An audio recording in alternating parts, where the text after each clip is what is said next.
The smell hit me first. Expensive perfume mixed with cigar smoke and something darker. Something that made my stomach clench with an instinct I couldn't name. I pressed my back against the kitchen's swinging door, balancing 3 plates of lobster thermidor on my aching arms, and took a breath that tasted like grease and desperation. "Table 12 needs their wine," Marco hissed, shoving past me with barely a glance. "The blonde's been snapping her fingers for 5 minutes." I nodded, too tired to speak. My feet screamed inside shoes held together with duct tape and prayers. 6 doubles this week. 6 nights of smiling until my face hurt. Of pretending I didn't see the way men's eyes slid over me like I was part of the furniture. Of counting tips that never quite covered the rent. Russo's was the kind of restaurant where reservations took months and the chandeliers cost more than my yearly salary. I'd worked here for 3 years, invisible among the marble columns and gold-trimmed plates, a ghost in a black uniform that had seen better days. The dining room sprawled before me like a different world, all soft lighting and murmured conversations, the gentle clink of crystal that sounded like money. I wove between tables with practiced efficiency, my body remembering the steps even when my mind wandered to the stack of medical bills waiting in my apartment, to my mother's voice on the phone asking when I'd visit, to the emptiness that had become so familiar I barely noticed it anymore. Table 12 sat in the corner, the best spot in the house. The kind of table you couldn't request, the kind that was held for people who made the owner nervous. She saw me first. "Finally," the woman said, her voice cutting through the restaurant's gentle hum like a knife through silk. "We've been waiting forever. I'd seen beautiful women before.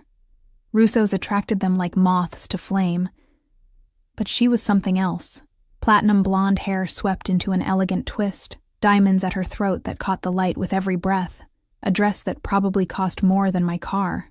Her red lips curved into something that wasn't quite a smile. "I apologize for the wait," I said, my voice steady despite the way my hands trembled.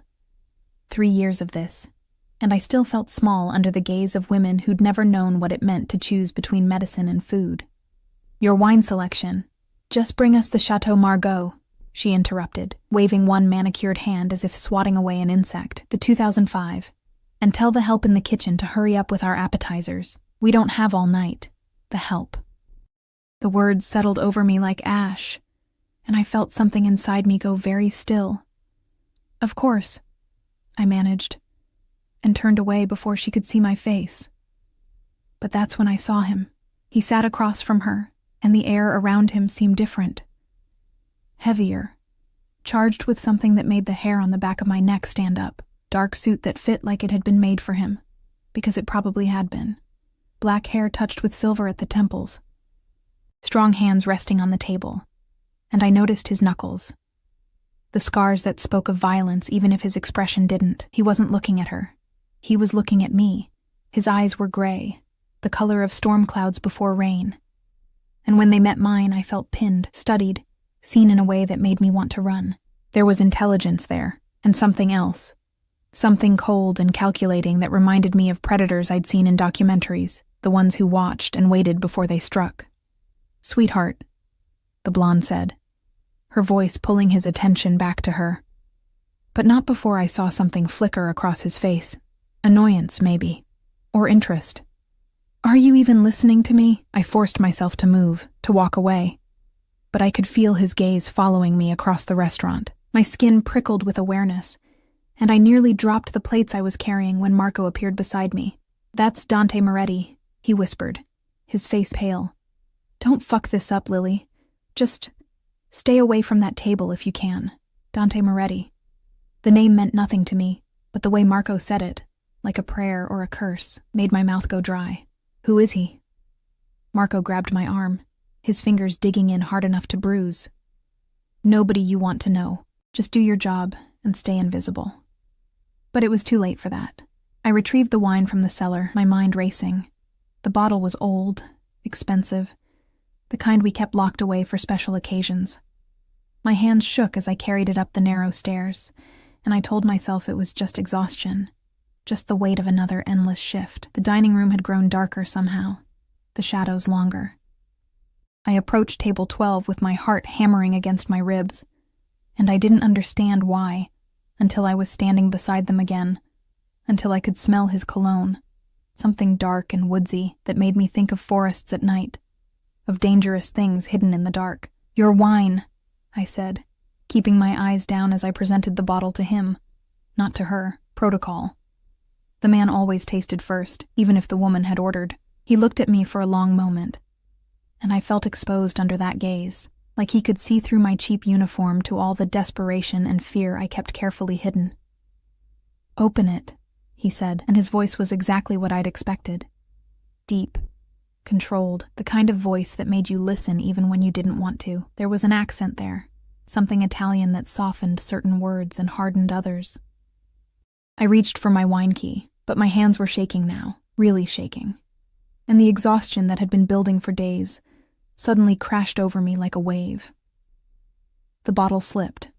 Everything happened in slow motion. I lunged for it, my body moving on instinct, and somehow I caught it before it hit the ground. But the momentum carried me forward, and I stumbled, falling against the table. The wine sloshed. A few drops, just a few, barely anything, splashed onto the blonde's dress. It wasn't a gasp or an exclamation. It was a full-throated scream that cut through the restaurant's gentle atmosphere like a gunshot, and suddenly every eye in the room was on us. "You stupid, clumsy bitch." She was on her feet, her face twisted with rage, and I saw something in her eyes that terrified me more than anger. I saw satisfaction, like she'd been waiting for an excuse. "Do you have any idea how much this dress costs? Do you?" "I'm so sorry," I stammered, my voice cracking. The bottle was still clutched in my hands, and I wanted to disappear, to sink into the floor and never come back. "I didn't mean... You're sorry?" She laughed, high and cruel. "You're sorry? This is Valentino, you ignorant little waitress. This costs more than you make in a year." The manager was rushing over, his face red, and I knew what was coming. I'd seen it happen to other servers, the ones who made mistakes with the wrong customers. I'd be fired, blacklisted, unable to get another job at any decent restaurant in the city. My mother's voice echoed in my head. "You're all I have, Lily. Please don't give up." "Mrs. Moretti, I am so deeply apologetic," the manager began, but she cut him off. "I want her fired, now, and I want her to pay for this dress. Pay for it." The words hung in the air like a death sentence. I didn't have that kind of money. I could barely afford to eat. "That seems excessive," a voice said, and the entire room went quiet. Dante Moretti was standing now, and he moved with a grace that didn't match his size, with a coiled tension that suggested violence held barely in check. He hadn't raised his voice, but somehow everyone heard him anyway. "Dante," the blonde started, but he held up one hand, and she fell silent immediately. There was fear in her eyes now, I realized. Real fear. He turned to me, and I felt like I was drowning in those gray eyes, like he could see every secret I'd ever kept. "How much do you make in a year?" he asked, and his voice was almost gentle, but there was something underneath it, something that made the question feel dangerous. I don't... My voice came out as barely a whisper. "How much?" 28,000, I said, and hated how small I sounded. "Before taxes." He nodded, as if confirming something he'd already suspected. Then he reached into his jacket, and I saw the manager tense, saw the way the other diners suddenly became very interested in their plates, and pulled out a wallet made of leather so soft it looked like silk. "Here," he said, placing a stack of bills on the table. I couldn't see how much, but it was more money than I'd ever seen in one place. "For the dress, and for your trouble." The blonde's mouth fell open. "You can't be serious." "Go home, Vanessa," he said. And there was no warmth in his voice now, just ice and authority. "Antonio will drive you." As if summoned by his words, a man appeared at the edge of my vision. Tall, built like a wall, with cold eyes that swept the room like he was cataloging threats. Security. Of course he had security. "But our dinner." "Now." She went. I watched her walk away, her heels clicking against the marble floor like gunshots, and I felt like I'd just witnessed something I shouldn't have, like I'd been given a glimpse behind a curtain that was meant to stay closed. The restaurant slowly came back to life around us, conversations resuming in careful murmurs. "I should go," I said, because I didn't know what else to say, because the money on the table was still there, and he was still looking at me, and I felt like I was standing on the edge of something vast and dark that I didn't understand. "Wait," he said, and I froze. "Your name." It wasn't a question. It was a command, delivered so naturally that I answered before I could think better of it. Lily Chen. He smiled then, just a slight curve of his lips, but it changed his entire face, made him look almost human, almost safe. Almost. "Lily," he repeated, like he was tasting my name. "You should be more careful. The next person might not be so understanding." Then he walked away, flanked by the security guard who'd materialized from nowhere, and I was left standing in the middle of Russo's with my hands still shaking, and the faint smell of his cologne lingering in the air like smoke. I didn't know it then, but my life had just changed forever. The money on the table was $50,000 in cash, and tucked between the bills was a business card with nothing on it but a phone number written in dark ink. I didn't sleep that night.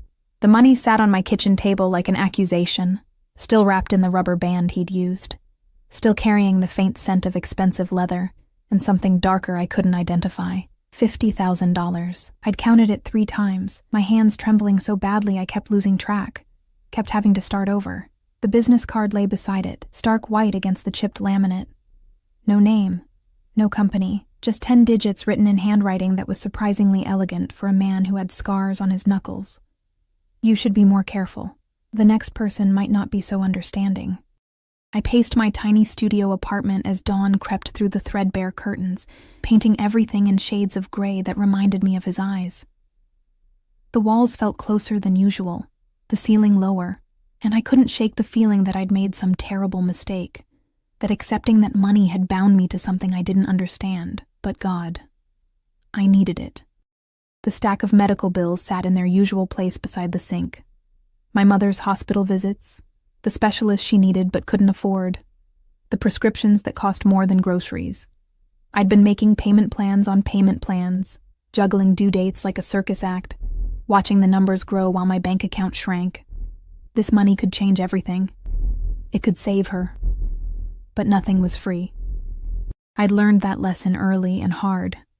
Learned it in the way men's eyes followed me when I walked home late at night, in the weight of every favor that came with strings attached, in the price of survival in a city that chewed up people like me and spit out the bones.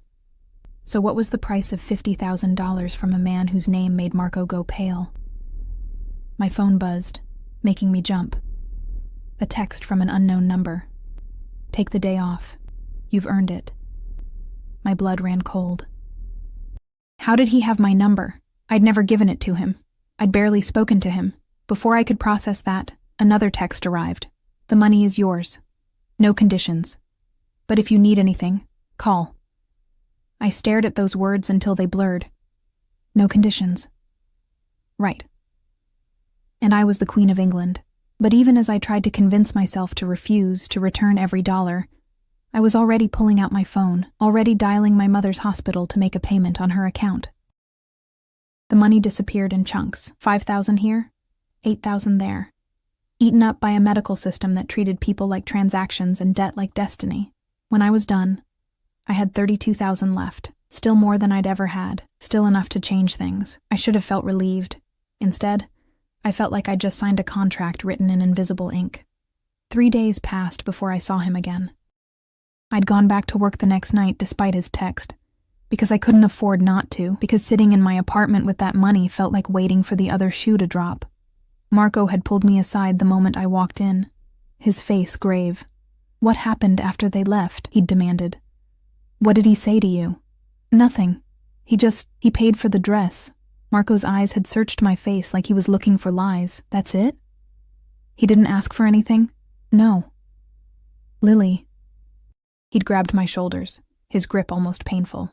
"Listen to me very carefully. Dante Moretti is not someone you want in your life. I don't care how much money he gave you or how polite he seemed. Men like him don't do favors. They make investments, and they always collect." I'd nodded, but Marco's warning sat in my stomach like a stone, because part of me, a part I didn't want to examine too closely, had been waiting for him to come back. watching the door every time it opened. Jumping when I heard a voice that sounded even remotely like his. It was pathetic. It was dangerous. But I couldn't seem to stop. On the third night, he came. Not to the restaurant. To me. I was walking home, later than usual because Sandra had called in sick and I'd covered her shift. The streets were mostly empty at 2 a.m, just the occasional taxi and the glow of bodega windows promising safety that was always 20 feet away. I'd learned to walk fast, head down, keys between my fingers like claws. The car pulled up beside me so smoothly I almost didn't notice it. A black SUV with windows tinted so dark they looked like liquid night. The back door opened, and Antonio stepped out, the same wall of muscle who'd appeared at the restaurant. I ran. It was instinct, pure and simple. I didn't think, didn't pause to question. I just ran, my feet pounding against the pavement, my breath coming in ragged gasps, and I was fast. Years of running from different kinds of danger had taught me that. But he was faster. A hand caught my arm, spinning me around, and I was ready to scream when another voice cut through the night. Let her go. Dante stood beside the SUV, and even in the darkness I could see the way his eyes tracked every movement I made. He looked different out here, less polished, more dangerous, like the restaurant had been a costume and this was who he really was. Antonio released me immediately and stepped back. You're scaring her, Dante said, and there was something like disapproval in his voice. He moved closer, slowly, the way you'd approach a frightened animal. Lily, I'm not going to hurt you. Then why are you here? My voice shook, but I lifted my chin, refusing to show more fear than I already had. Why are you following me? I'm not following you. I'm offering you a ride home. It's late, and this neighborhood... He gestured around us, at the shadows and the broken streetlights, and the graffiti that marked territory I'd learned to navigate through invisible rules and careful timing. It's not safe. I've been walking home at this time for 3 years. I know. The words hung between us, and I felt something cold slide down my spine. What do you mean, you know? He studied me for a long moment, and I saw the calculation in his eyes, the way he was weighing what to tell me, how much truth I could handle. I mean, I've been watching you, Lily, for longer than you realize. The world tilted. Why? Get in the car. I'll explain. Every instinct I had screamed at me to refuse, to run, to put as much distance between myself and this man as possible. But there was something in his voice, something that sounded almost like honesty. And I was so tired of being afraid, so tired of pretending I was safe when I'd never been safe a day in my life. And maybe, God help me, part of me wanted to know why a man like him would notice someone like me. I got in the car.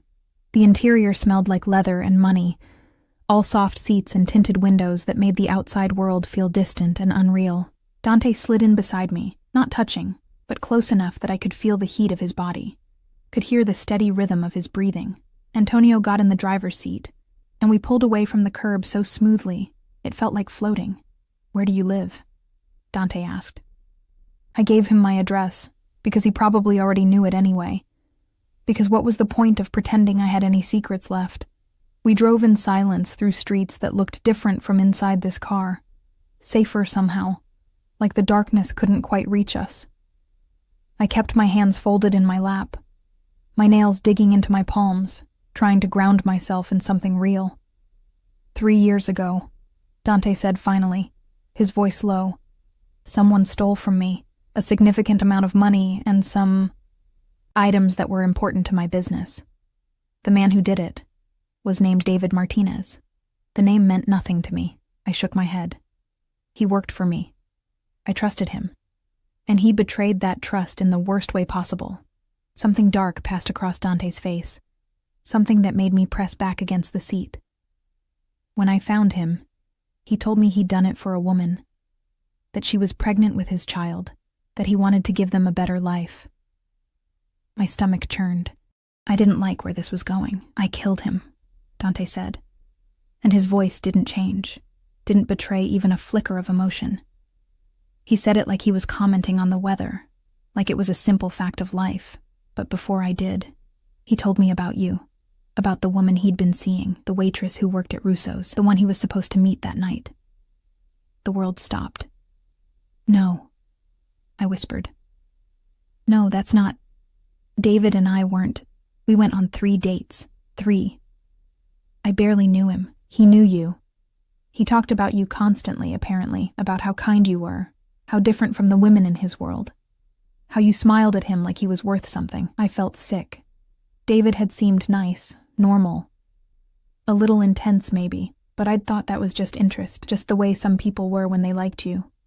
We'd gone to dinner, to a movie, for coffee once, and then he'd disappeared, stopped answering my texts, and I'd figured he'd found someone else or gotten back with an ex or simply decided I wasn't worth the effort. I'd never imagined he was dead, that he'd died thinking of me, using me as an excuse for his betrayal. I don't understand, I managed. Why are you telling me this? Because, Dante said, and he turned to face me fully. And in the dim light of the car, his eyes looked almost black. When I saw you at the restaurant, when my wife called you the help and treated you like you were nothing, I realized something. David was right about you. You are different. You are kind. And you deserve better than what you have. So what? You feel guilty? The words came out sharper than I intended, edged with something that might have been anger or might have been fear. You killed him? And now you think throwing money at me makes it better? No. His voice was firm. I don't feel guilty. He made his choice and he paid for it. But you didn't make any choice. You were just living your life, being kind to the wrong person, and that shouldn't have consequences. The car pulled up in front of my building, a 5-story walk-up with a broken buzzer and stairs that smelled like urine and old dreams. In the darkness, with the SUV's headlights cutting through the shadows, it looked even worse than usual. This is where you live, Dante said. And it wasn't a question. He'd known. Of course he'd known. Alone. Working doubles at a restaurant where people like my wife treat you like furniture. Sending every extra dollar to your mother in California for medical bills you'll never be able to fully pay. Tears burned in my eyes, but I refused to let them fall. You have no right. I have every right. He leaned closer, and I could smell his cologne again. Could see the silver in his hair that made him look distinguished instead of old. Because I own Russo's, Lily. I have for 5 years. Every shift you've worked, every tip you've earned, every time you've smiled through exhaustion and pain, I've seen it. Not directly, not always. But I pay attention to my investments, and you've been the most interesting investment I've made in a very long time. The world tilted again, spinning on an axis I didn't understand. You own, but the manager works for me. They all do. The whole restaurant is a front, Lily. A very profitable front, but a front nonetheless for other business ventures that I'm sure you can imagine. You're a criminal. The words came out flat, stating a fact rather than making an accusation. I'm a businessman. The legality of my business is flexible. And your wife. Something flickered across his face. Disgust, maybe, or exhaustion. Vanessa is not my wife. Not really. It's an arrangement. She plays a role, I play a role, and we both benefit from the appearance of legitimacy. But she's not. He stopped, jaw tightening. She doesn't matter.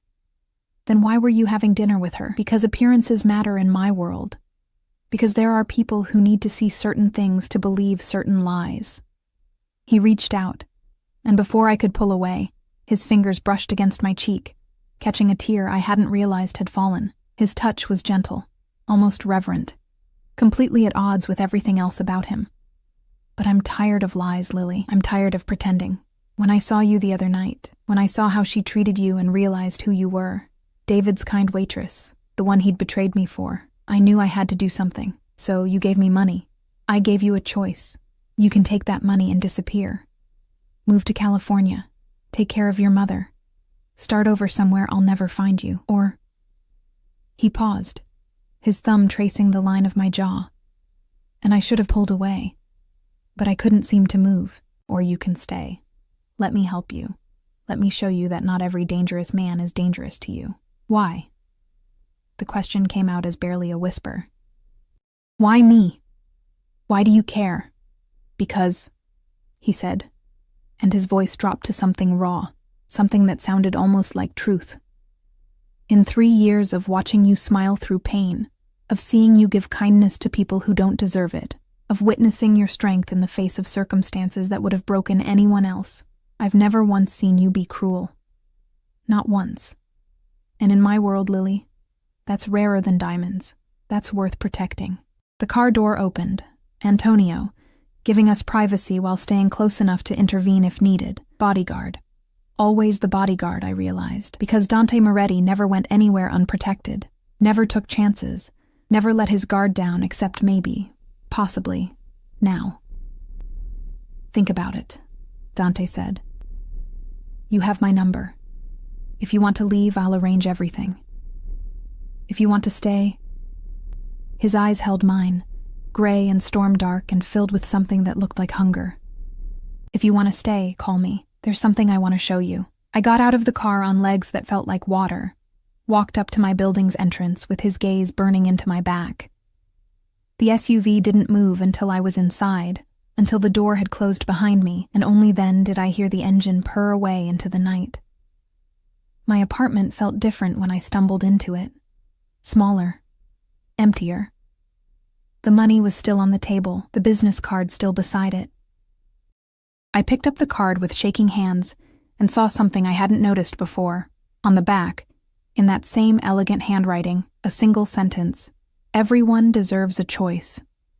I didn't sleep that night either, but by morning, I knew what my choice would be. I called him at noon, when the sun was high enough that I could pretend this was a normal decision, a rational choice made in daylight instead of the product of a sleepless night filled with thoughts I shouldn't have been having. He answered on the first ring. Lily. Just my name, but the way he said it made my stomach flip, like he'd been waiting, like he'd known I would call. You said you wanted to show me something. A pause, and I could almost hear him smile. I did. Are you free this evening? I have a shift at 6. Not anymore. I've handled it. Of course he had. He owned the restaurant. He owned my schedule, my livelihood, probably more of my life than I wanted to acknowledge. The thought should have terrified me. Instead, it sent a strange thrill down my spine. Something dark and dangerous that I didn't want to examine too closely. Where? I asked. Antonio will pick you up at 7. Wear something comfortable. He hung up before I could respond, and I stood there holding my phone, wondering what the hell I'd just agreed to. The dress code for meeting a crime boss turned out to be more complicated than I'd anticipated.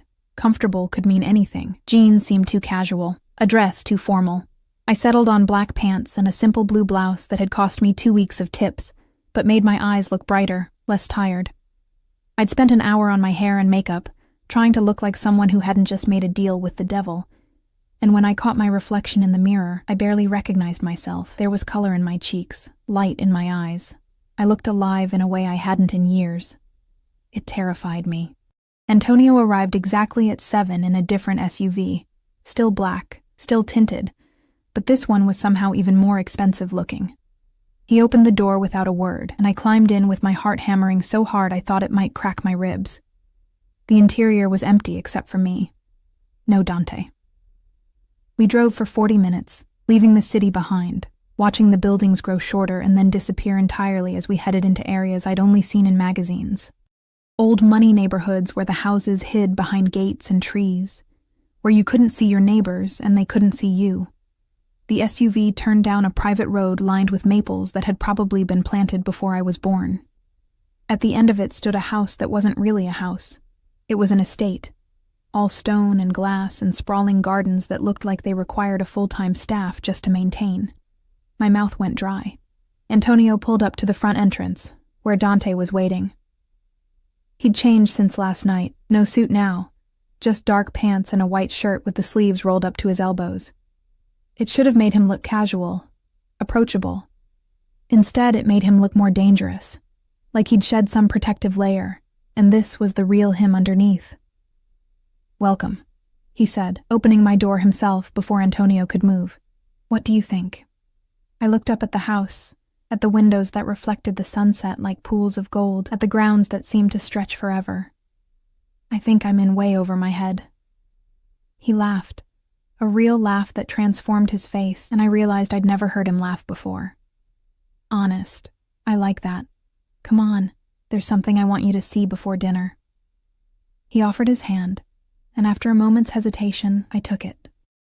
His palm was warm, rough with those scars I'd noticed, and his fingers closed around mine with a gentleness that didn't match the rest of him. He led me not into the house, but around it, down a stone path that wound through gardens blooming with flowers I couldn't name. The evening air smelled like roses and jasmine, sweet and heady, and somewhere in the distance I could hear water running. We rounded a corner, and I stopped breathing. The garden opened into a courtyard built around a fountain, but not just any fountain. This one was enormous, 3 tiers of marble carved with such intricate detail it looked alive. Water cascaded down in sheets that caught the dying light, and around its base, someone had planted hundreds of lilies. White ones, pink ones, deep purple ones that looked almost black in the fading sun. They grew in wild profusion, spilling over the fountain's edge like a waterfall of petals. "You did this," I whispered. "Because of my name. I had it done this week," he admitted. "After I met you, I wanted you to see something beautiful. Something that was yours. I should have been touched. Maybe I was. But there was something else underneath the sentiment. Something that made my skin prickle with awareness. This wasn't a gift. This was a claim. A statement. This is what I can do for you. This is what you could have. It's manipulative," I said, turning to face him. "All of this. The money, the rides, the fountain. You're trying to buy me." "No." His voice was firm.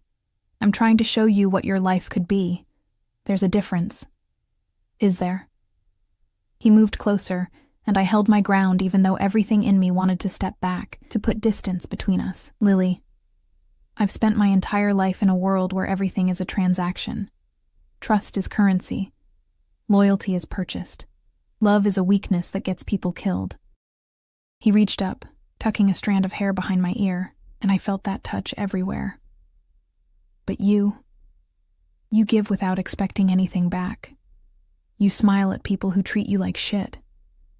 You work yourself to exhaustion for a mother who's 3,000 miles away. And you do it all without complaint, without asking for recognition or reward. Do you know how rare that is? It's called being a decent person. In my world, decent people don't survive. Then maybe your world is the problem." He smiled at that, but it was sad, edged with something that looked like regret.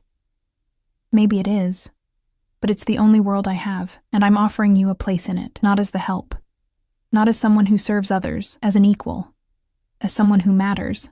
I don't understand what you want from me." "Neither do I," he admitted, and the honesty in his voice made my chest ache. "I just know that from the moment I saw you 3 days ago, before that really, from the first time I looked at security footage and saw you crying in the kitchen because you'd burned your hand, but couldn't afford to leave early, I knew I wanted you in my life, however you'd let me have you." The sun was setting now, painting the sky in shades of orange and red that looked like fire. In the dying light, with the fountain behind him and his eyes on mine, Dante Moretti looked almost human.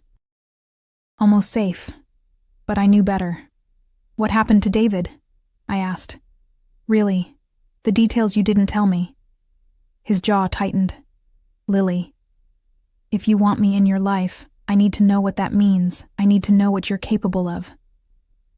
He studied me for a long moment, and I saw him weighing options, calculating risks. Then he nodded, just once. "I'll tell you, but not here. Inside, over dinner. And after I tell you, if you want to leave, Antonio will take you home and you'll never hear from me again. Deal?" I should have said yes to that offer, should have run while I had the chance. But something in his eyes held me frozen. Something vulnerable and raw that I hadn't expected to see. "Deal," I whispered. The house was even more impressive inside. All high ceilings and marble floors, art on the walls that probably cost more than most people made in a lifetime. But Dante led me past all of it to a smaller room at the back, intimate and warm with a fireplace crackling and a table set for 2. The meal appeared as if by magic. Staff that materialized and vanished without a word, bringing course after course of food so beautiful it seemed criminal to eat it. I picked at my plate, my stomach too twisted with nerves to appreciate the flavors, and watched Dante watching me. 3 years ago, he began, setting down his fork. David Martinez came to work for me as an accountant. He was good with numbers, discreet, seemed loyal. I trusted him with sensitive information, with money, with access to things that could destroy me if they fell into the wrong hands. He paused, taking a sip of wine the color of blood. After 6 months, I noticed discrepancies. Small ones at first, amounts that could have been mistakes, rounding errors. But they kept happening, and they always benefited David. So I had him followed. Outside, night had fallen completely. The windows reflected our images back at us. 2 people at a table, looking like a normal couple having a normal dinner. The lie of it was almost beautiful. He was skimming, Dante continued. Not much, but regularly, and he was meeting with someone, a woman. I thought maybe she was blackmailing him, or maybe she was part of some scheme to rob me. So I dug deeper. Found out about you. About the dates, the coffee, the way he talked about you to his friends, how he wanted to impress you, give you things, be someone worthy of you. I never asked for anything, I said, my voice small. I know. That's what made it worse in a way. He was stealing to buy you gifts you'd never accept, planning a future you'd never agreed to. He was delusional, Lily, obsessed, and that obsession made him careless. Dante's hand tightened around his wine glass, and for a moment I thought it might shatter. He took a ledger, one with names, dates, transactions that could have sent me to prison for life. He planned to use it as insurance, he said, to protect himself if I ever found out about the money, to protect you. He looked at me then, and his eyes were empty, cold. But insurance implies you plan to survive the threat. David didn't understand that some betrayals don't get forgiven. How did you kill him? The question came out steadier than I expected. Quickly, a bullet to the head. He didn't suffer, if that matters to you. I'm not a sadist, Lily. I don't enjoy causing pain. I just do what's necessary to survive, to protect what's mine. I set down my fork carefully, my hands shaking. And what happens if I betray you? What happens if I take your money and your pretty fountain and decide I don't want to play your games anymore? Nothing. The word was immediate, firm. You're not part of my organization. You haven't sworn loyalty to me. You're not... He stopped, jaw working. You're different. The rules don't apply to you the same way. Why not? Because I don't want them to. He stood abruptly, moving to the window, his back to me, because for the first time in 20 years, I met someone who makes me want to be something other than what I am. And I don't know what to do with that. The silence stretched between us, heavy with words neither of us seemed able to say. Outside, I could see the fountain lit up now, the lilies glowing white in the darkness like ghosts. I need time, I said finally, to think, to process all of this. He turned, and the vulnerability I'd seen earlier was gone, replaced by the calculating crime boss I was beginning to realize was the mask, not the truth. How much time? I don't know. A few days? A week? Take as long as you need. He moved back to the table, pulling something from his pocket, a phone, sleek and expensive. But take this. It's secure, encrypted, only I have the number. If you need anything, call. If you're in danger, call. If you just want to talk. His voice softened. Call. I took the phone because refusing felt dangerous. Felt like burning a bridge I might need later. And what do I do with my normal phone? Keep it. Use it as usual. But for anything related to me, use this one. Trust me on this, Lily. There are people who would hurt you to get to me. People who wouldn't hesitate to use someone I care about as leverage. You barely know me. I know enough. He moved closer. And this time I did step back, my spine hitting the wall. He stopped just out of reach, giving me space but making his presence felt. I know you bite your lip when you're nervous. I know you hum while you work. Usually songs from the 80s that your mother probably played when you were young. I know you have a scar on your left hand from when a line cook grabbed you and you pulled away so fast you burned yourself on a pan. My breath caught. You've been watching me for months, longer. No apology, no shame, just fact. Ever since David mentioned you, I've been aware of you. And after he died, I couldn't seem to look away. You haunted me, Lily. This woman he'd thrown everything away for. I had to know if you were worth it. And? My voice came out as barely a whisper. Am I? He reached out slowly, giving me time to move, and cupped my face with a gentleness that made my eyes burn. You're worth so much more than he could have ever understood, than I can properly express. Then he kissed me. It wasn't rough or demanding. It was soft, questioning, like he was asking permission even as he took what he wanted. His lips were warm against mine, tasting of wine and something darker, and for a moment, I forgot how to breathe, forgot where I was, forgot everything, except the feeling of his mouth on mine and his hand cradling my face like I was something precious. When he pulled back, his eyes were storm dark, pupils dilated with something that looked like hunger. That was a mistake, I managed. Probably. He didn't sound sorry, but I'm not known for playing it safe. Antonio drove me home an hour later with the phone burning a hole in my pocket, and Dante's taste still on my lips. I didn't look back as we pulled away from the estate, didn't let myself think about fountains full of lilies, or the way his voice had cracked when he talked about wanting to be different. But when I got home and lay in my bed staring at the ceiling, I couldn't stop thinking about the way he'd kissed me, like I was air and he'd been drowning. Like I was the answer to a question he'd been asking his whole life. The phone buzzed at midnight with a single text. Sweet dreams, Lily. Tomorrow I'll tell you what I really want. I stared at those words until my eyes burned, and when I finally slept, I dreamed of fountains and blood, and a man with storm-gray eyes who looked at me like I was salvation and damnation all at once. The phone rang at 6 a.m, jarring me from dreams I couldn't quite remember, but that left me tangled in sheets and breathing hard. Hello? My voice was rough with sleep. I'm sorry. Dante's voice, but different. Urgent. Tight with something that might have been fear. I know it's early. I need you to listen very carefully. I sat up, suddenly wide awake. What's wrong?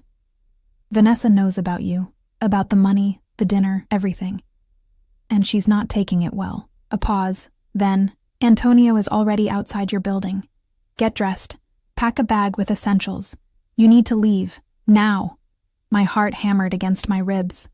I don't understand. She's dangerous, Lily, more than I realized. I thought I could manage her, contain her jealousy, but I was wrong. She's made threats, specific ones, against you. I stumbled to the window, pulled back the curtain with shaking hands. Sure enough, the black SUV was parked at the curb, Antonio standing beside it, his eyes scanning the street like he expected an attack at any moment. This is insane, I said, but I was already moving, grabbing clothes from my closet, shoving them into a duffel bag I'd bought at a thrift store years ago. She's your wife. She's not my wife, he cut me off, and his voice was hard now, controlled. She's a business arrangement that's about to be terminated. But until I can handle this properly, you need to be somewhere she can't reach you. Where? The estate. It's secure. Guards, cameras, safe rooms if necessary. No one gets in without my permission. I stopped packing, bag half full, and stared at nothing. You're asking me to move into your house. To hide from your fake wife because you kissed me once and gave me money. I'm asking you to let me keep you safe. There's a difference. Is there? I threw his own words back at him. Or is this just another manipulation? Another way to control the situation, to keep me where you want me? Silence on the other end, long enough that I thought he might have hung up.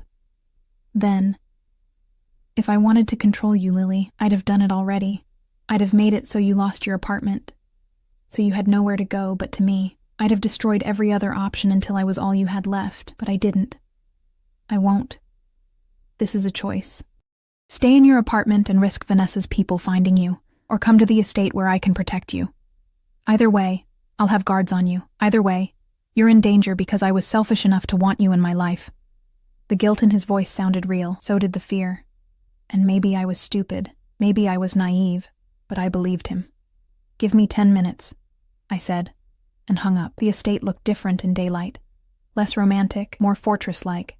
I could see the cameras now, discreet but everywhere, tracking my approach. The walls around the property were higher than I'd realized, topped with something that might have been decorative ironwork, but was probably more functional than ornamental.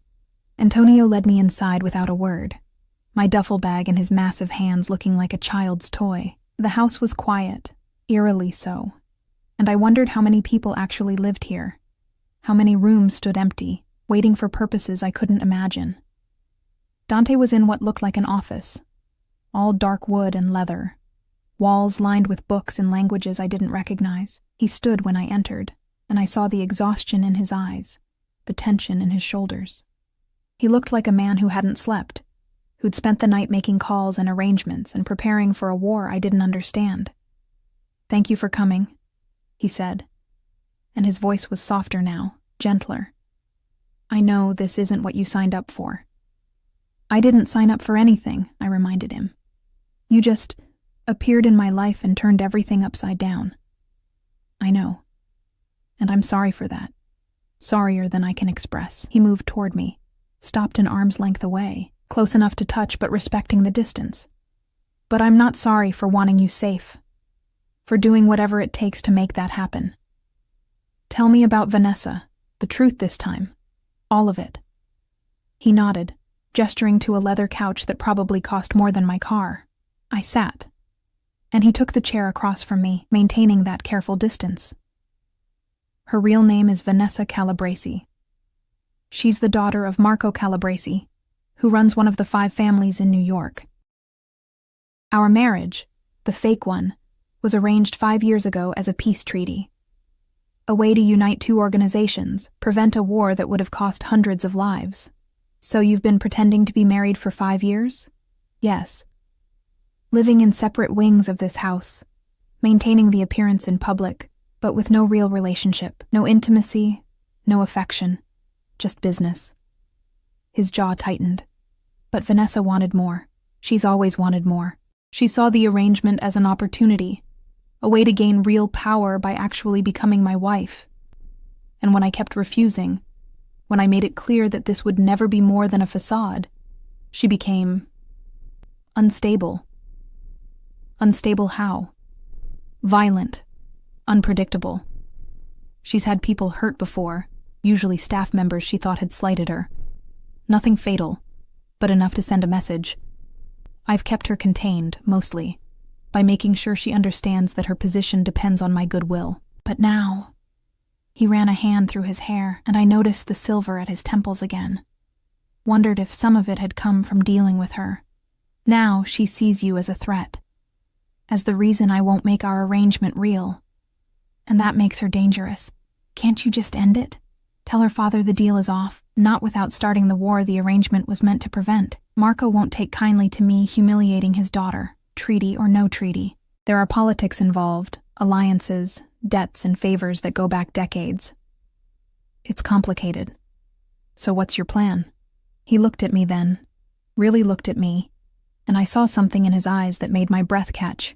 I'm going to offer Marco something better. A different alliance. One that strengthens both our positions without requiring his daughter's involvement. And then I'm going to make sure Vanessa understands that if she comes near you again, treaty be damned, I will end her. The casual way he said it, I will end her, should have terrified me. Instead, it sent a shiver down my spine that wasn't entirely about fear. And what happens to me during all this? I just hide here like a prisoner while you play politics with mob families? You're not a prisoner. He stood, moving to the window, his back to me. You can leave anytime you want, but if you stay, I want to offer you something that would protect you even if I couldn't. What? He turned, and the look on his face was serious, almost grave. A position in my organization. A real one, not ceremonial. I want you to become my partner, Lily. Not in the romantic sense. Not yet. Not until you choose that freely. But in business. I want to teach you everything about how my world works, how money moves, how power operates, how to protect yourself, and the things you care about. I stared at him, sure I'd misheard. You want to make me a criminal? I want to make you powerful. There's a difference. I don't know anything about your world. I'm a waitress. You're a woman who survived 3 years of poverty and exhaustion without losing your humanity. Do you know how much strength that takes? How much intelligence it requires to navigate a world that's designed to break people like you? You're already more qualified than half the men who work for me. He moved closer. And this time I didn't step back. I've been watching you, Lily. Really watching.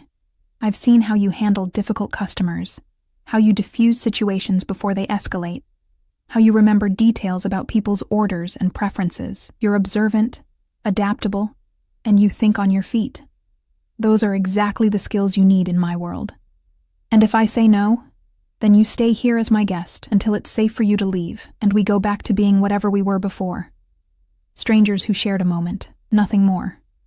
But we both knew that was a lie. We could never be strangers again, not after everything he'd told me, everything I'd seen. I need time to think, I said again, and hated how repetitive it sounded, how weak. Take all the time you need. Your room is ready. Antonio will show you. The house is yours to explore. There's a library, a gym, the gardens. Anything you want.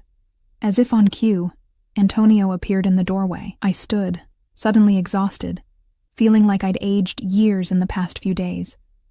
Lily, Dante said as I reached the door. One more thing. The money I gave you, I know you used most of it for your mother's bills. Let me cover the rest. All of them. Let me make sure she has the best care possible. Why would you do that? Because it matters to you, and what matters to you matters to me. I left before I could respond, before I could analyze the warmth that spread through my chest at his words, before I could acknowledge the terrifying truth that I was starting to care what happened to this dangerous man who'd invaded my life like a storm. The room Antonio showed me to was beautiful, all soft creams and golds, with a 4-poster bed that looked like something from a fairy tale and windows overlooking the fountain. My fountain, I caught myself thinking, then immediately felt ashamed. I unpacked my meager belongings, my thrift store clothes looking pathetic in the ornate wardrobe, and tried to make sense of everything that had happened in less than a week. One moment I'd been spilling wine on a stranger's wife. Now I was hiding in a crime boss's mansion while he offered to make me his business partner. It was insane. All of it. But what was the alternative? Go back to my studio apartment? Back to double shifts and medical bills and the slow, grinding erosion of hope? Go back to being invisible, to being the help, to spending my life serving people who'd never know my name? The phone, the encrypted one, buzzed in my pocket. A message from Dante. Check the closet. Frowning, I opened the wardrobe I'd just loaded with my clothes. Behind them, hidden by a false back that swung open when I pushed, was another section. Full of clothes. My size. Expensive, beautiful things in colors that would complement my skin tone, styles that were elegant but practical. Another text. You need better clothes for this world. Consider it a work uniform, not a gift. I should have been offended. Should have seen it as another manipulation, another way to remake me into what he wanted.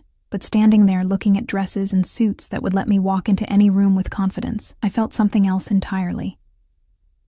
I felt seen, understood. Like he'd looked at me, really looked, and thought about what I would need to survive in his world, not just what he wanted to see me wear. Thank you, I texted back, and meant it. His response came immediately. Dinner is at 8. We have guests. Important ones. I'd like you there. As what? Your prisoner? Your charity case? As my partner, if you're willing. I stared at that message for a long time, watching the cursor blink, feeling the weight of the choice pressing down on me. This was it. The moment where I decided who I was going to be, safe and poor and invisible, or dangerous and powerful and seen. My mother's voice echoed in my memory. Be brave, Lily. Be braver than I was. What should I wear? I texted back. And just like that, I stepped over a line I could never uncross. The dress I chose was midnight blue, cut to flatter without being overtly sexual. Elegant enough for business, but striking enough to be memorable. I spent an hour on my hair and makeup, trying to look like someone who belonged in this world. And when I looked in the mirror, I barely recognized myself. I looked powerful. I looked dangerous. I looked like someone Dante Moretti might actually partner with. Antonio escorted me down at precisely 8, and I could hear voices from the dining room. Men's voices, speaking Italian in low, serious tones. My heart hammered as we approached, and I wanted to run, to hide, to be anywhere but walking into a room full of criminals who would see through me in seconds. But Antonio opened the door, and there was no turning back. The room fell silent when I entered. 5 men sat around the table, all of them turning to look at me with expressions ranging from surprise to suspicion. Dante stood at the head, and when our eyes met, something passed between us, acknowledgement, maybe, or solidarity. "Gentlemen," he said, his voice carrying the authority of a man used to being obeyed. "Allow me to introduce Lily Chen, my new business partner, and the person who will be overseeing our restaurant operations moving forward." A collective intake of breath. One man, older with gray hair and cold eyes, laughed. "You're joking." "I never joke about business, Carlo." Dante's voice went hard. "Lily has a unique understanding of how our legitimate operations function from the ground up. She's observed patterns, identified inefficiencies, and has ideas for improvements that could increase our profits by 15%. I've reviewed her proposals, and they're sound." My proposals? I hadn't made any proposals, but I kept my face blank, nodded once, and moved to the empty seat beside Dante, as if I'd done this 1,000 times before. "She's a waitress," another man said, his accent thick. "What does she know about running an organization?" "She's an observer," Dante corrected, and his hand found mine under the table, squeezed once. Support, encouragement, warning, and observation is the most valuable skill in our business. Wouldn't you agree, Vincent? The man, Vincent, subsided, but his eyes on me were calculating, suspicious. Dinner was a test, I realized, not of my knowledge or skills, but of my ability to sit in a room full of dangerous men and not flinch, to listen and learn, to keep my mouth shut when necessary and speak with authority when required. Dante helped, guiding the conversation, throwing me questions I could answer, making it seem natural that I was there. And slowly, impossibly, I found my footing. Found that 3 years of reading people, of understanding what they wanted before they asked, translated surprisingly well to this world. By the time dessert arrived, 2 of the men were asking me questions. By the time coffee was served, Carlo had stopped glaring. And by the time they left, shaking Dante's hand and nodding to me with something approaching respect, I realized I'd just survived my first meeting as a member of a criminal organization. Dante closed the door behind the last of them and turned to me, and the pride in his eyes made my chest ache. "You were perfect," he said. "Better than perfect. You were exactly what I knew you could be." I had no idea what I was doing. Neither do half the men who work for me.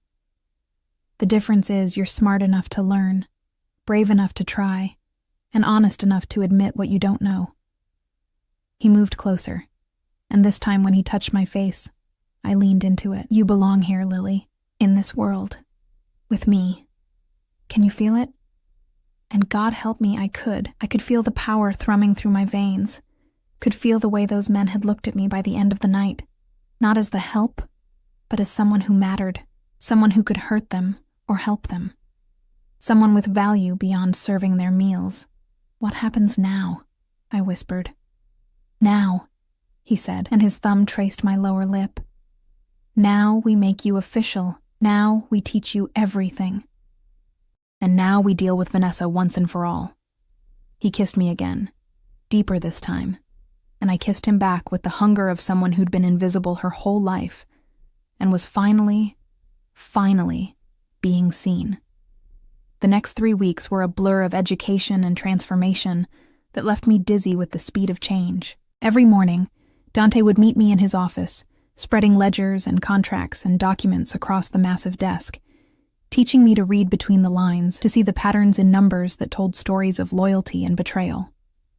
"This restaurant," he'd say, pointing to a column of figures, is showing declining profits but increasing inventory costs.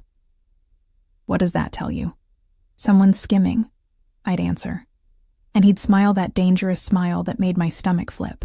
Good. Who?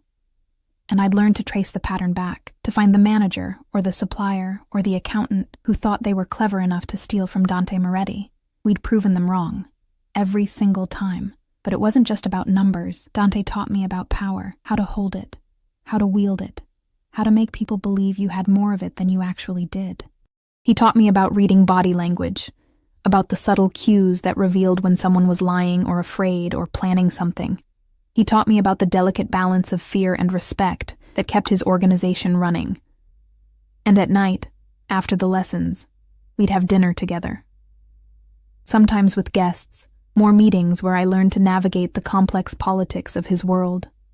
But more often just the two of us, talking about everything and nothing, and I'd catch glimpses of the man beneath the crime boss, someone who loved obscure jazz music and old movies, who'd grown up poor like me and clawed his way to power through intelligence and ruthlessness in equal measure.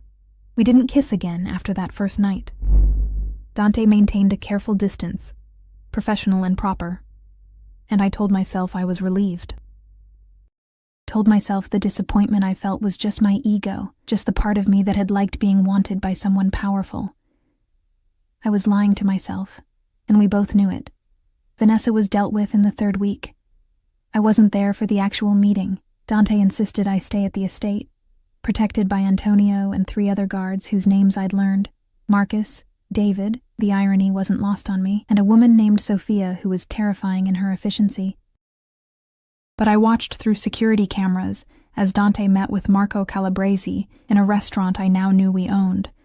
Watched as he laid out his proposal with the kind of calm authority that made powerful men listen. I couldn't hear what was being said, but I saw Marco's expression change from anger to consideration to grudging respect. When Dante returned, he looked exhausted, but satisfied. "It's done," he said, pouring himself a drink with hands that shook just slightly. Marco agreed to dissolve the arrangement. Vanessa will be sent to run their operations in Miami, far enough away that she won't be a problem, important enough that it saves face for Marco. And the threat to me? Gone. I made it very clear what would happen if anyone in the Calabresi family came after you. Marco's old school. He understands the rules. You hurt mine, I hurt yours. And nobody wins. He'll keep Vanessa in line. Relief flooded through me, so strong my knees went weak, so I can go home. Dante's face shuddered, went carefully blank. Yes, if that's what you want. Your apartment is still yours, your job at Russo's if you want it back. Everything can go back to the way it was. But we both knew that was impossible. I wasn't the same person who'd spilled wine 3 weeks ago. I couldn't go back to being invisible, to serving people who treated me like furniture, to pretending I didn't know what I now knew about power and money, and the dark spaces where they intersected. What if I don't want to go back? The words came out barely above a whisper. He moved so fast I barely saw him coming, crossing the room to pull me into his arms with a desperation that spoke louder than words. Then stay. Stay and be my partner. Stay and learn everything I can teach you. Stay and let me... He stopped, his forehead pressed against mine, his breath ragged. Let me love you the way you deserve to be loved. Fully. Freely. With everything I have. You barely know me. I know enough. His hands cupped my face, thumbs brushing away tears I hadn't realized were falling.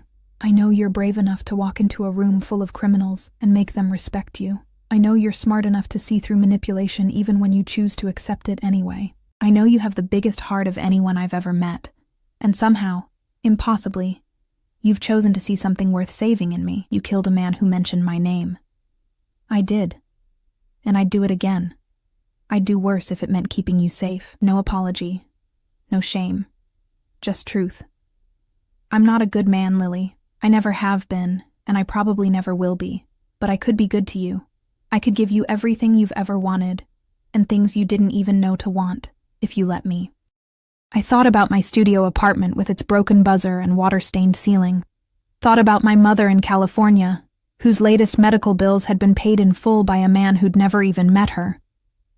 Thought about the way Dante's men now nodded to me with respect, the way Carlo had asked my opinion on a supplier issue yesterday, the way I'd felt powerful for the first time in my life. But more than that, I thought about the way Dante looked at me like I was precious, the way he'd spent hours teaching me things he'd learned over decades, patient and thorough, and genuinely pleased when I understood, the way he'd killed for me, threatened for me, changed his entire world to make room for me in it. It should have terrified me. Maybe it did. But it also made me feel more alive than I'd ever felt serving coffee to people who'd never know my name. I want immunity, I said, pulling back to look him in the eye. For my mother. If something happens to you, if your enemies come after your organization, I want her protected. Completely. No matter what. He smiled. And it was real. Reaching his eyes for the first time since I'd known him. Done. I'll have the paperwork drawn up tomorrow. She'll be under the protection of 3 different families, with accounts set up in her name that can't be touched even if I die. Anything else? I want to keep learning. Not just about the restaurants, but about everything. All of it. I want to actually be your partner, not just your pretty accessory. You were never going to be just an accessory, Lily. I don't collect decorative things. I collect assets. And you... He kissed me softly, barely a brush of lips. You're the most valuable asset I've ever acquired. And what do you get out of this arrangement? I asked, even though I thought I knew. Besides someone to manage your restaurants? I get you. Simple. Direct. Devastating in its honesty. I get to wake up every morning knowing you're in my house. I get to teach you things and watch you master them with that focused intensity you have. I get to introduce you to people who've known me for decades and watch them realize I've finally found something worth protecting more than power. I get to fall asleep at night knowing you're safe. That's not nothing, Lily. For someone like me, that's everything. This time when he kissed me, I kissed him back with all the hunger and fear and desperate hope I'd been carrying for 3 weeks. His hands tangled in my hair and mine clutched at his shirt, and we were both breathing hard when we finally pulled apart. Stay, he whispered against my lips. Not as my prisoner or my charity case or my student. Stay as my partner, my equal.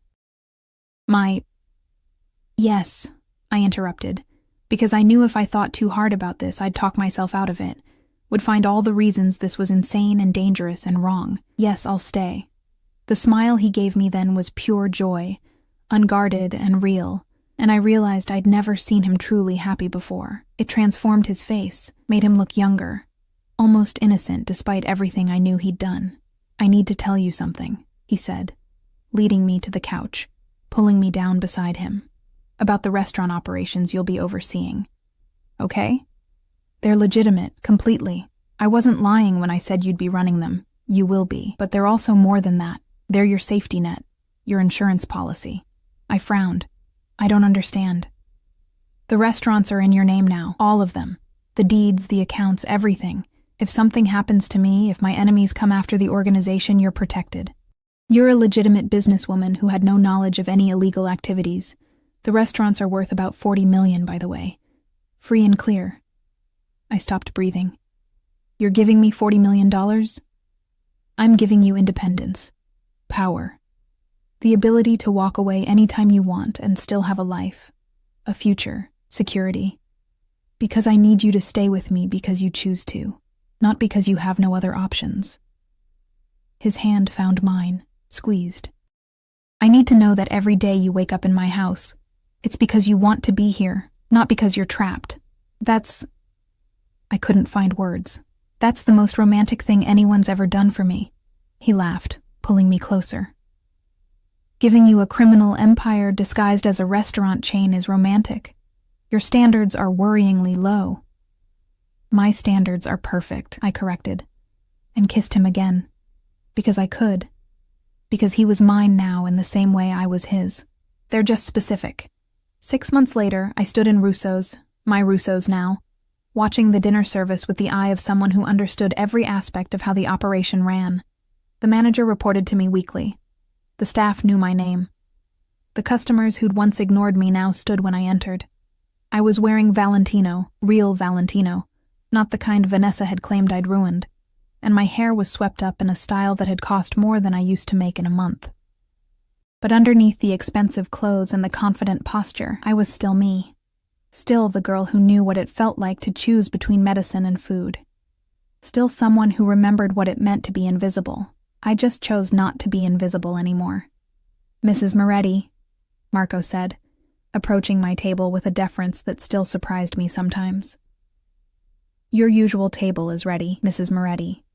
We'd gotten married quietly 2 months ago, a small ceremony with no guests except Antonio and Sophia as witnesses, nothing like the elaborate fake wedding he'd had with Vanessa.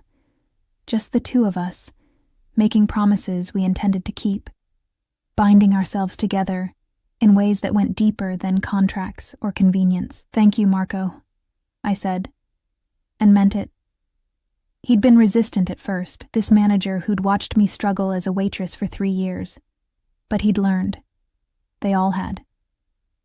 Dante was waiting at our table, the same corner table where everything had started, where his fake wife had called me the help, and set off a chain of events that had remade my entire world. He stood when he saw me, as he always did, and pulled out my chair with a gallantry that would have seemed old-fashioned if it didn't make me feel cherished. "How was your day?" he asked. And I loved that he genuinely wanted to know, that he listened when I talked about inventory issues and staffing problems with the same attention he gave to his other, less legitimate business ventures. "Productive. The new suppliers are working out well, and I think we can open the Chicago location by spring if the permits come through." I paused. "And I fired Thomas." His eyebrows rose. "The sous chef? Why?" "Because I saw the way he looked at the new waitress. The way he spoke to her. And I remembered what it felt like to be looked at like that, spoken to like that. So I fired him." Dante's hand covered mine on the table, warm and solid. "You're going to be a better boss than I ever was. I learned from the best. I just added in the part where I actually care about the employees as people." He laughed, that real laugh I'd learned to coax out of him, and signaled the waiter, our waiter, who served us with respect and genuine warmth, who I'd given a raise to last month because he had a daughter in college and was working 3 jobs. The wine came, a Chateau Margaux, the same kind that had spilled that first night. I'd ordered it deliberately, a private joke between us. "To new beginnings," Dante said, raising his glass. "To being seen," I countered.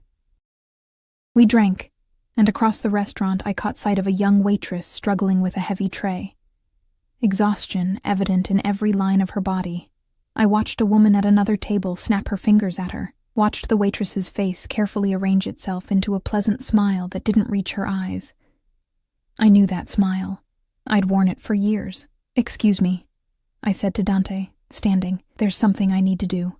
I crossed the restaurant, conscious of how different I looked now, how much power I carried in every step. The woman who'd snapped her fingers glanced up, and I saw recognition flicker in her eyes. Not of me specifically, but of someone she needed to impress. "Is there a problem?" I asked, my voice pleasant but with steel underneath. "The service here is terrible," she complained. "I've been waiting 20 minutes for..." "Then perhaps you should try being patient," I interrupted smoothly. "Our staff works very hard to provide excellent service. If you can't treat them with basic respect, I'm happy to arrange for you to dine elsewhere." Her mouth fell open. Behind me, I felt Dante's presence, his silent support, his willingness to back whatever play I made. "Do you know who I am?" the woman sputtered. "I don't care who you are," I said, and meant it. "In my restaurants, we treat people with dignity. All people, including the ones who serve you. If that's a problem, I suggest you leave." She left, sputtering about lawsuits and reviews, and I turned to the young waitress who was staring at me with wide eyes. "What's your name?" I asked gently. "Sarah," she whispered. "How long have you been working here, Sarah?" 3 months. "And how are you being treated? By the staff, the management, the customers? Tell me honestly. You won't get in trouble." Sarah bit her lip, considering. Then, mostly okay, but some customers. They think because we're servers, we're not really people, you know? "I know," I said, and smiled at the memory of who I'd been. at the journey that had brought me here. I know exactly what that feels like. And I want you to know something, Sarah. In my restaurants, you're not the help. You're an employee, a valued one. If anyone treats you otherwise, you come to me. Understand? She nodded, tears in her eyes. And I saw myself in her, the exhaustion, the hope, the desperate need to be seen as something more than just a means to an end. I went back to Dante, who was watching me with that look he got sometimes, the one that said he was falling in love with me all over again. You know that's going to hurt our bottom line, he said as I sat down. Throwing out paying customers, we can afford it, and some things are more important than profit. Like what? Like remembering where we came from, like making sure no one else has to feel invisible the way I did. I leaned forward. This is why you gave me the restaurants, isn't it? Not just as insurance or a safety net. You wanted me to make them better, more than just fronts for your other businesses. You wanted me to turn them into something real. I wanted you to turn them into whatever you wanted them to be, he corrected. I just had a feeling you'd choose this. Choose to help people like you used to be. It's who you are, Lily. It's what makes you extraordinary. We finished dinner as night fell over the city. Two people who'd started in impossible places and found each other in the darkness. It wasn't a fairy tale. We both knew that. Dante was still a criminal, still dangerous, still capable of violence I tried not to think about too closely. And I was still learning to navigate a world where power and fear were currencies, where loyalty was everything and betrayal meant death. But we were real. The love between us was real. The partnership we'd built was real. And as we left the restaurant together, Dante's hand warm in mine, I thought about the woman I'd been 6 months ago. Invisible, exhausted, slowly being ground down by a world that didn't care if she survived. I thought about how one spilled glass of wine had changed everything, had led me to this man who saw me, really saw me, and decided I was worth fighting for. No regrets? Dante asked as Antonio opened the car door. I looked back at Russo's, at the lit windows and the people inside, at Sarah clearing tables with a little more confidence than she'd had an hour ago.